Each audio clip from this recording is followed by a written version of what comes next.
Hi, I'm Amy Romeo, and today in this video I'm going to show you how to make this really cute pickleball keychain using faux leather heat transfer vinyl and a Cricut. Now I'll be using the Explore 5 today, but you do not need the Explore 5. You can make this project with any of the current Cricut machines, including the Explore Air 2, the Cricut Joy, and the Cricut Joy Xtra, because they all cut faux leather using the standard fine point blade.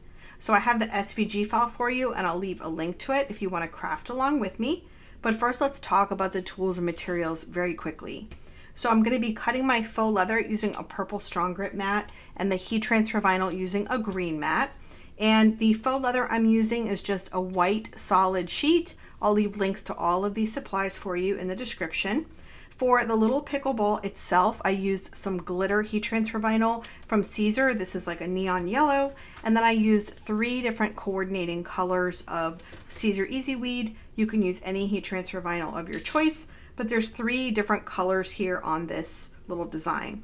So I'll press the heat transfer vinyl onto the faux leather using my Easy Press Mini with a heat pressing pad and a little cover sheet. I'll use some glue when gluing this keychain together. I'm using Beacon Fabri-Tac. And then you'll need a couple tools like some blue painter's tape, some jewelry making pliers, a weeding tool or a pin pen of some kind, a key ring, a 10mm jump ring, and then an optional little faux suede tassel if you want to add one of those. So let's go ahead and hop into Design Space. I'll show you the pattern quickly, and then I'll show you how to cut and assemble this project.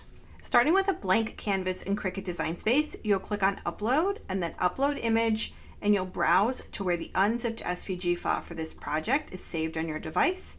Click on it to select it and then click Open. Click Continue and then Upload. So here you can see the entire shape of this keychain. Let me ungroup the shape so I can just show you the different elements. So this back layer will cut from faux leather. I'm cutting it from white, but you can cut it from any color you want.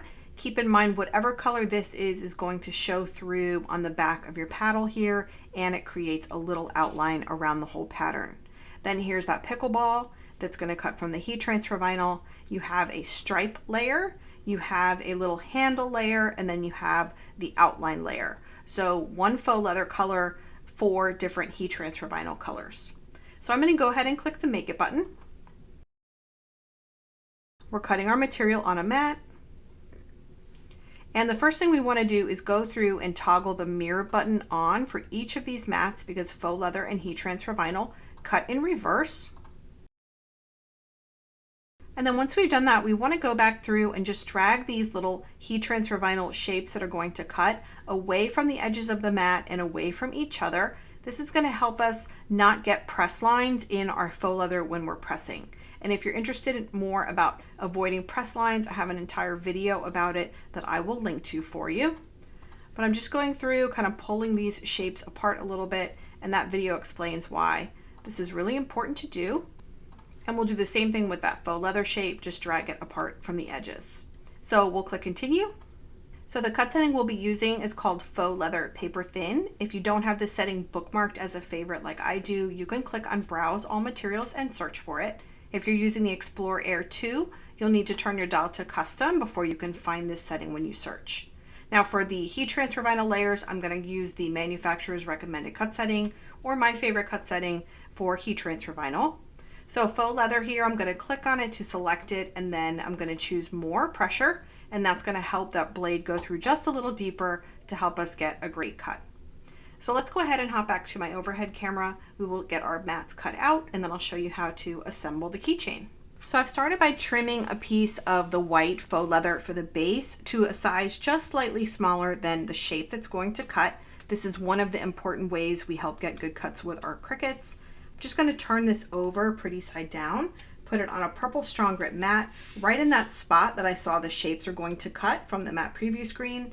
Then I'm going to use some blue painter's tape, and I actually have a few little pieces I'm able to reuse from previous cuts. I'm just going to tape this down on all sides. This is another way to keep that faux leather from shifting while the blade is running through it. And on the Explore 5, there's no load button, but if you're using an older machine, you'll want to load your mat into the machine and begin the cut. We already have our faux leather paper thin cut setting with more pressure ready to go. So that's all we need to do is start the cut.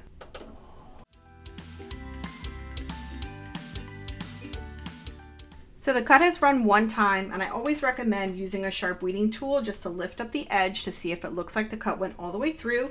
This one looks good, but if you needed to, you could rerun the cut again just by pressing the cut button, as long as you haven't unloaded your mat. But I'm going to unload my mat here and remove my shape. And here you can see this is going to fold in half like this. This will be glued together. Our key ring goes here, and we will apply our heat transfer vinyl to both sides. So what I'm going to do next is cut all of my heat transfer vinyl mats to save some time. I'll weed away the excess, and then we'll jump right to pressing the heat transfer vinyl onto the faux leather base and gluing and attaching the hardware.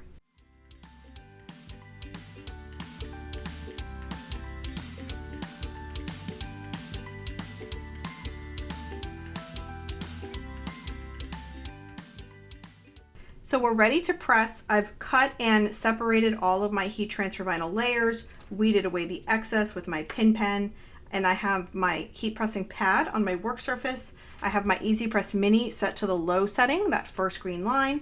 If you're using a regular heat press, I would set it to 265 degrees.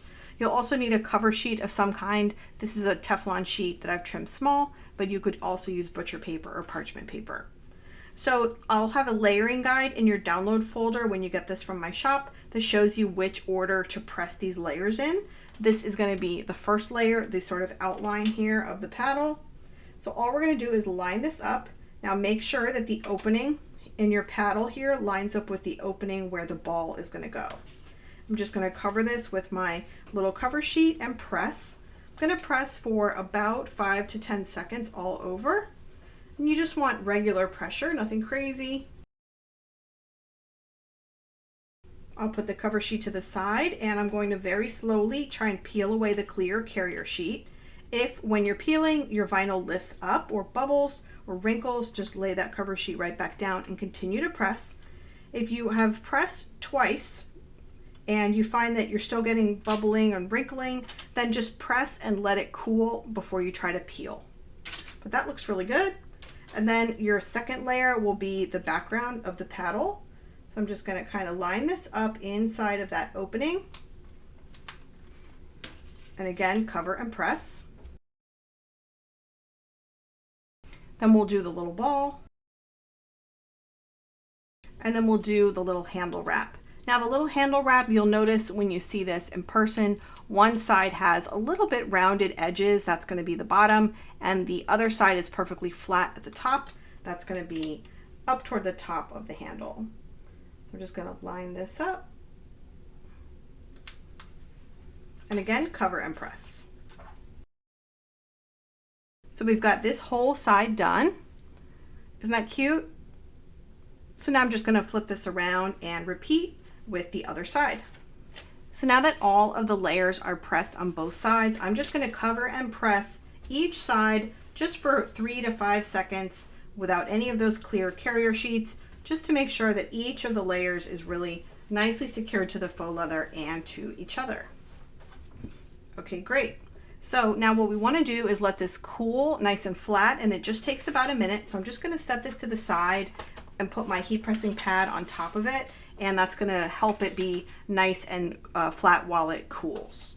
So I have a heavy book, and we're going to use this for gluing, and I have my glue ready to go, my Beacon Fabri-Tac, and I also want to have my key ring. So I'm ready to go with my key ring, and the first thing you want to do is take your little faux leather shape and just thread it through that key ring and flip it over, put it down on your work surface, and then we want to cover the back of just one of these sides here with our fabric glue. Now you want to get close to the edge, but not all the way up to the edge, because when we press this under the heavy book, that's going to push that glue a little bit out toward the edges, which is what we want. It's going to help us get a really nice, almost seamless edge. So just glue all over the back of just one side. You could do this with barely art glue. You'll just need a little bit more. You might have to do a second pass of glue, because I find that barely art glue absorbs more into the faux leather. So I'm just going to fold over the top of the paddle here.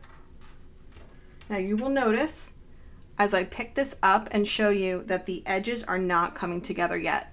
And this is something that trips people up a lot when they are gluing faux leather. They think that the glue doesn't work and this is not going to work. But I'm going to show you the magic trick, which involves our book.